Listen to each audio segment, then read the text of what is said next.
Então vamos lá, né? Vamos começar então mais uma aula de matemática. Vamos retornar agora às nossas atividades. Nós tivemos aí uma pausa de 2 semanas e agora a gente vai começar um novo conteúdo. E o tema dessa aula é o estudo de funções. Sem mais delongas, vamos colocar a mão na massa. Então, partiremos então para o primeiro exemplo. Em uma sala de aula, foi registrada a estatura de todos os alunos que estavam acima de 1,70. Foi registrada apenas as estaturas maiores do que 1,70. Nós temos aqui a tabulação desses dados e verificamos a altura, a estatura do Antenor, da Beatriz, da Camila, do Diego e da Ela. Você percebe que quando eu me refiro a cada um desses alunos, não há dúvida sobre a sua estatura. Por exemplo, o elemento Camila define uma única estatura, a saber, 1,80. O elemento Ellen define uma única estatura, 1,73 metros. O Antenor define uma única estatura, que é 1,98 m. Então, eu posso associar cada elemento do primeiro conjunto a um único elemento do segundo conjunto. Então, eu vou aqui nomear com o conjunto A o conjunto desses alunos que estão com estatura acima de 1,70, que são os elementos aqui do primeiro conjunto. E o conjunto B são as respectivas estaturas, figurando dentro de um intervalo que vai aberto de 1,70 até 2 metros. O que percebe aqui é que já foi dito que cada aluno, ou seja, cada elemento X pertencente a A, define uma única estatura, ou seja, cada X eu consigo associar a um único Y lá do conjunto B, que é o conjunto das estaturas. Vocês percebem isso? Pois bem, isso que acabamos de fazer define um ente matemático que é o assunto que nós iremos abordar aqui, que é o assunto de função. Tá? Quando essa condição aqui ocorre, essa condição, que para cada aluno do primeiro, para cada elemento do primeiro conjunto, se define um único elemento no segundo, nós diremos então que o nome dessa correspondência é função. E função de A em B, porque parte do conjunto A em direção ao conjunto B. Passamos então a um segundo exemplo. O triângulo abaixo é equilátero e tem medida x. Então nós temos um triângulo. Todo triângulo equilátero, por definição, tem as medidas dos lados iguais. E essa medida é x. Então vamos fazer o seguinte, vamos associar algumas medidas para x e ver qual é o correspondente perímetro. Exemplo, quando o nosso lado medir 2, o perímetro é 2 mais 2 mais 2, portanto 6. Se eu atribuir para x a medida do lado igual a 4, o nosso perímetro será 4 mais 4 mais 4, ou seja, 12. Se nós colocarmos como medida o valor de 6, teremos que o perímetro correspondente é 18. Portanto, para cada x, nós conseguimos então que o perímetro é 3 vezes x. Notaram que, a exemplo do que aconteceu no caso anterior, nós temos que cada elemento do primeiro conjunto define um único elemento no segundo. Notaram que, a exemplo do caso anterior, você consegue, a partir de cada elemento do primeiro conjunto, definir um único correspondente no segundo? Ou seja, para cada medida de x, eu tenho um P de x correspondente.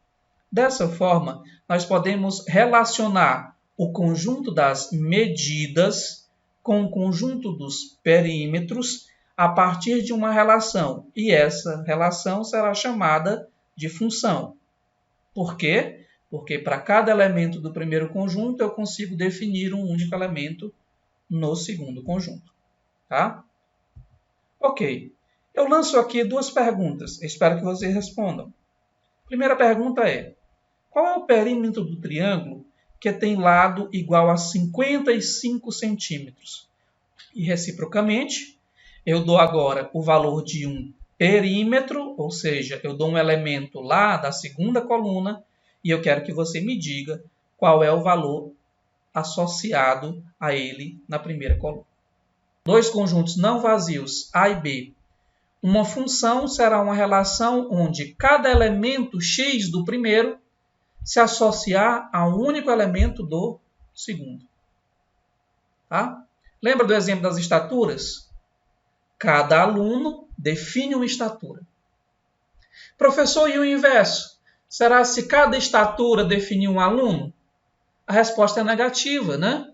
Porque, por exemplo, a estatura 2 metros não definia nenhum aluno. Então, lá no exemplo das estaturas, eu posso muito bem falar uma função de A em B.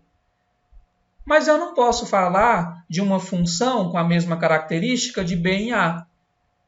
Então, nós temos este primeiro conjunto, que é o conjunto A. Dele, nós temos os elementos x. Esses elementos x se associam a elementos y lá no segundo conjunto, que é o conjunto B, mediante a fórmula f de x. Ou seja, essa f aqui é a forma como o elemento x do primeiro conjunto se liga a um elemento y do segundo conjunto. Quando essa correspondência ocorre, nós dizemos então que é uma função de A em B. Vamos então à nossa nomenclatura. Vamos agora dar nome a cada uma dessas peças que compõem uma função de A em B. Então, o primeiro conjunto, que é o conjunto de onde partem as setas, as flechinhas, será chamado o domínio da função. O domínio da função é, então, o conjunto que contém todos os elementos x, elementos de partida. Já o conjunto B será o nosso conjunto de chegada, chamado contradomínio da função. O nosso elemento y, que foi correspondido pelo elemento x através da função f, é a imagem de x pela função. Não confundir a imagem de um elemento com o conjunto imagem. Pessoal, é o seguinte, a imagem do elemento é o par daquele elemento. As imagens se organizam em um conjunto e esse conjunto das imagens será chamado conjunto imagem. Vamos tentar aqui, a partir de um exemplo, deixar essa noção mais clara. Então, nós temos aqui, no nosso exemplo 4, o nosso conjunto de partida, o conjunto A. Eu falo que o A é o conjunto de partida, não é por ordem alfabética. Eu falo que o A é o conjunto de partida porque a nossa função ela é de A para B. Ela é de A em B. Portanto, o conjunto de partida é o A e o conjunto de chegada é o B. Então, no conjunto A, que é o conjunto de partida, nós temos os elementos 0, menos 1, 1, menos 3 e 3. E no conjunto B, que é o conjunto de chegada, nós temos alguns elementos. Menos 9, menos 3, menos 1, 0, 1, 3 e 9. A função que permitirá uma correspondência dos elementos de A para B será dado aqui por uma fórmula. É dada, então, pela fórmula f de x igual a x ao quadrado. Então, vamos ver o que isso significa. Vejamos. A nossa lei de correspondência, que é dado por essa fórmula, é uma associação que leva cada elemento x a um elemento f de x, que é dado por x ao quadrado. Ou seja, você tem que imaginar uma função como sendo uma máquina que transforma, né? Ela transformará o nosso x no x ao quadrado. A primeira delas é a seguinte. Qual que é o domínio? Ora, o domínio é o conjunto de partida. Está lembrado da nomenclatura? Domínio é o conjunto de partida. Quem é o conjunto de partida? É o conjunto A. Por quê, professor? Porque a nossa função, repito, é de A para B. Então, o domínio é o conjunto A, formado pelos elementos 0, menos 1, 1, menos 3 e 3. Já o conjunto de chegada será chamado contradomínio, que é o conjunto B, que é o conjunto formado por todos esses elementos aqui. Tá? E como a nossa f é uma função que leva todo mundo no quadrado, nós iremos agora calcular as imagens de cada um dos elementos do conjunto X. Então, vamos lá? Vamos lá. F de zero significa a imagem do zero. Bom, se a imagem do x é x ao quadrado, a imagem do zero é zero ao quadrado. Eu simplesmente substituo o x pelo valor da vez. Nesse caso aqui, o valor é zero. Portanto, x ao quadrado é zero ao quadrado, que é zero. Recapitulando, podemos dizer que a imagem do zero é zero. Vamos calcular a imagem do menos 1, ou seja, o f de menos 1. Então, para x igual a menos 1, fica menos 1 ao quadrado. Vamos à imagem do 1. Ora, a imagem do 1 é 1 ao quadrado, também é 1. A imagem do menos 3 é menos 3 ao quadrado, que é 9. E a imagem do 3 é 3 ao quadrado, que também é 9. Dessa forma, o 0 é ligado no 0, o menos 1 é ligado no 1, o 1 também é ligado no 1, o 3 e o menos 3 são ligados no 9. É isso aqui, ó. Né? Observe, o menos 3 é ligado no 9, porque a imagem do menos 3, calculamos aqui, deu 9. Menos 1 é ligado no 1, porque menos 1 ao quadrado é 1. O 1 também é ligado no 1. A imagem do 0 foi 0 e a imagem do 3 também é 9. Tá bem? Muito cuidado com a nossa definição. Se você olhar para essa representação aqui, eu tenho certeza que você estará tentado a dizer que isso não é função. Por quê? Por quê, professor? Porque, por exemplo, o 9 ele está sendo correspondido tanto pelo menos 3 quanto pelo 3. A mesma coisa acontece com 1, que é a imagem do 1 e do menos 1. Só que isso aqui não quebra a nossa definição de função. Não quebra, porque a nossa definição diz o seguinte: para cada elemento do conjunto A, eu consigo um único elemento no conjunto B. Vocês notaram que nem todos os elementos do conjunto B foram flechados? Que apenas uma parte desses elementos é que conseguiu ser flechada? Eu estou falando desse conjunto aqui, ó. Tá? É o conjunto formado pelas imagens dos elementos do conjunto A. Esse conjunto formado pelas imagens será chamado de conjunto imagem da função. Não é sempre que a imagem é todo o B. Tá? Em muitos casos, nós temos a imagem sendo apenas um subconjunto próprio do conjunto B. Então, vamos exercitar o que acabamos de aprender? Então, vamos lá. Então, eu tenho aqui um conjunto A e um conjunto B. Então, verificar se cada uma das relações aqui é uma função de A em B. Para isso, você tem que estar com a definição na ponta da língua. A definição é a seguinte, ó. Para que seja uma função de A em B, cada elemento do conjunto A deve definir um único elemento no conjunto B.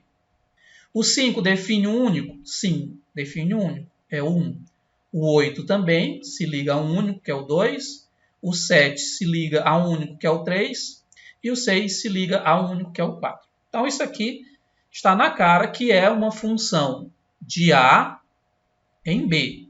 Olha o sentido das setas. É de A em B. Tá? Por quê, professor? Porque cada elemento daqui eu consigo definir um único lá. Não ficou nenhum elemento sobrando aqui, né? Esse aqui é o conjunto imagem da nossa função, tá bom?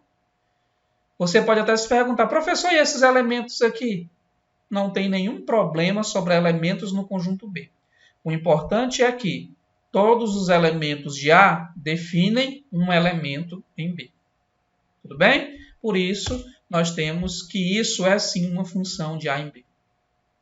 Vamos agora à nossa H, verificar se a nossa H é uma função de A em B. Né? Professor, está todo mundo se ligando no 5. Não tem problema nenhum. Por quê? Porque o 1 define um único correspondente, que é o 5. O 2 também define um único. O 3 também define um único. O 4 também define um único. Tá? A imagem da nossa função é simplesmente o conjunto unitário 5. Tá lá.